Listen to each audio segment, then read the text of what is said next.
Hello বন্ধুরা, আজ তোমাদের সামনে আমি একটা নতুন রেসিপি নিয়ে এসেছি। চিকেন টিকেন কিছুই না, আমি এটা লিট্টি বানাবো। দেখো সব কিছু কুচিয়ে নিয়েছি, আদা রসুন লঙ্কা ধনেপাতা লেবু সব কিছু কেটে নিয়েছি। এরপর আমি পরিমাণ মতন 10-12টা লিট্টি করব, তাই পরিমাণ মতন ছাতু নিয়েছি। ওর মধ্যে কালো জিরে, জোয়ান, আচার, একটু তেল, আমচুর পাউডার, আচারটা মাস্ট দেবেই, আর সব কিছু কুচিয়ে রাখা আদা রসুন সব কিছু এর মধ্যে দিয়ে দিলাম। এরপর পাতিলেবুর রস এর মধ্যে চিপে দেব, আর একটু সর্ষের তেল দেব, দিয়ে ভালো করে এটা আমি মাখবো। হাত দিয়ে ভালো করে মাখতে হবে। দেখবে এটা একদিন তোমরা ঘরে করবে, ভীষণ ভালো লাগে খেতে। তারপর এটা এগুলো মাখার পর তুমি পরিমাণ মতন জল দেবে, মানে বেশি জল দেবে না, অল্প জল দেবে। দেখো আমি অল্প অল্প করে জল দিয়ে মাখবে, বেশি জল দেবে না। এটা যত তুমি হাতে ভালো করে মাখবে জিনিসটা, তত বেশি ভেতরে খেতে ভালো লাগবে পুরটা। দেখো এইভাবে ঠিক মেখে নেবে। মেখে নেবার পর এরপরে আমি দেখো একটা বাটির মধ্যে ময়দা নিচ্ছি।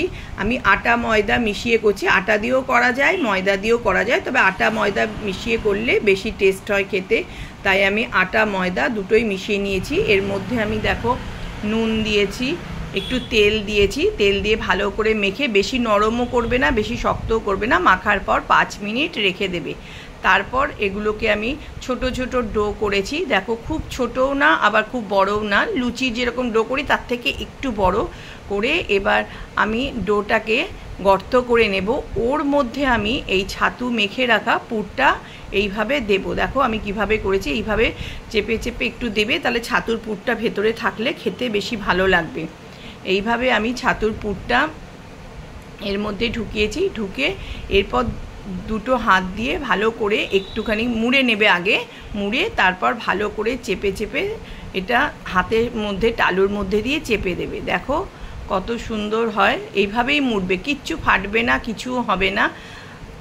এইভাবে হাতে চাপ দেবে, মুখটা ভালো করে বন্ধ করে এইভাবে হাতে চাপ দেবে। দেখো চেপে তারপরে তুমি তেলটা যখন কড়াইতে গরম হবে, মানে তেলটা খুব ভালো করে গরম করবে।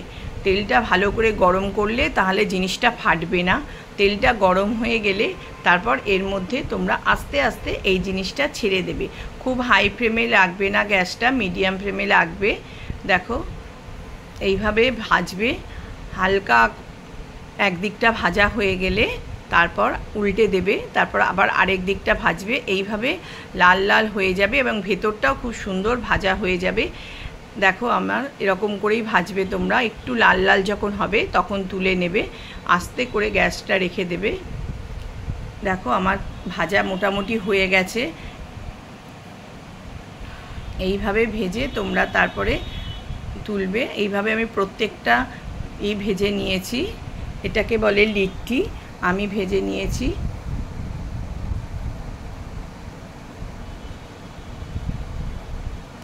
এর সাথে তোমরা যে কোনো জিনিস খেতে পারো, মানে যে কোনো বলতে বেগুনের ভর্তা, আলুর চোখা এর সাথে খুব ভালো লাগে। আমি আলুর চোখাই বানিয়েছি, শুকনো লঙ্কা পেঁয়াজ দিয়ে ভেজে আলুর চোখা বানিয়েছি। ভীষণ ভালো লাগে খেতে, তোমরা বাড়িতে একবার ট্রাই করতে পারো। যদি ভালো লাগে এর সাথে আচার নিয়ে নেবে, যদি ভালো লাগে লাইক কমেন্ট করে দিও।